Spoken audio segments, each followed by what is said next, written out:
ពេលថ្ងៃរះលើភ្នំតារាបានមកពិនិត្យទីតាំងតែសភាពកំពូលប្រាសាទព្រះវិហារមើលទៅស្រស់ស្រាយ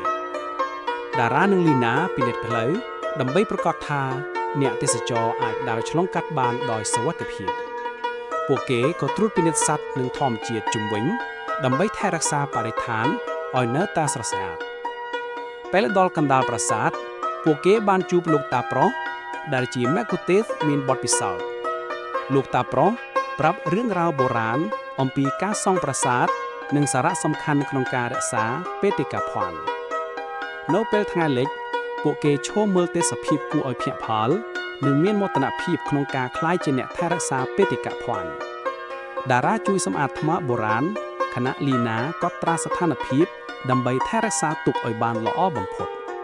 បន្ទាប់មកពួកគេរកឃើញចម្លាក់បុរាណលាក់ខ្លួនក្រោមស្លែបង្កើតជាការអស្ចារ្យថ្មីសម្រាប់ពួកគេភ្ញៀវអន្តរជាតិមកទស្សនាហើយតារាជួយណែនាំឲ្យពួកគេដើរតាមផ្លូវសុវត្ថិភាពដើម្បីរក្សាបេតិកភណ្ឌពួកគេមានមោទនភាពនិងក្តីស្រឡាញ់ប្រកាសថានឹងបន្តថែរក្សាប្រាសាទព្រះវិហារដើម្បីឲ្យជំនាន់ក្រោយបានឃើញ